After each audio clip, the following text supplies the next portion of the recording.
Hello everyone! Today I will share my reflection about a classic movie film entitled Anak.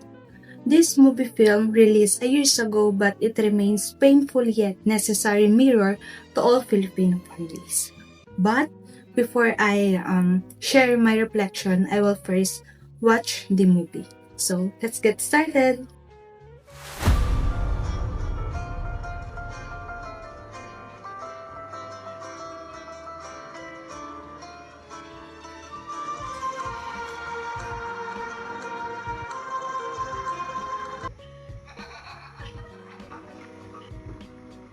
Swerte-swerte na din lang sa amo. May amo mabait, may amo kasungit. Kung minamalas-malas ka, sa sadistang amo ka mapupunta. Respetuhin mo lang ako bilang isang tao. Daday?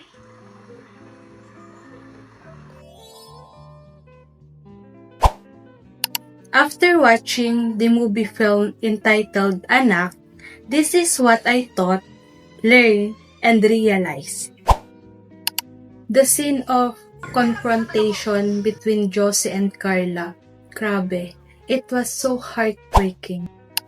All of the balikbayan boxes na ipinapadala ng mga OFW sa kanilang mga kamag-anak, grabe pala ang kalakip na lungkot at pangungulila nito. And even hindi man nila ipinapakita personally, but in the film, it was so felt and seen. Akala ko, basura lang abroad ang pinapadala nila sa Pilipinas. In this world of kahirapan, I realized that connection is the best solution. If some of you have a problem, talk to each other. Pakinggan ang bawat isa, intindihin ang side ng bawat isa. Huwag nating papalipasin ang mga araw na ang ating mga problema ay hindi natin nagagawa ng solusyon. And to all of the child, even at a child of OFW, be respectful. Sabihin man natin na marami silang pagkukulang, mali pa rin na tinatarantado natin sila. Love your parent, guys. As a student, a child, watching this movie really shifted my perspective. Minsan kasi nakikita lang natin yung mga absences ng parents natin. Like absences sa birthday, graduation, recognition, lahat ng mga masasayang araw para sa atin. O kahit yung simpleng pangaral lang nila para sa atin. In the movie film entitled Anak, nakita ko yung sacrifice ni Josie. It made me realize na ang pagiging mabuting anak ay nakikita sa pag-intindi.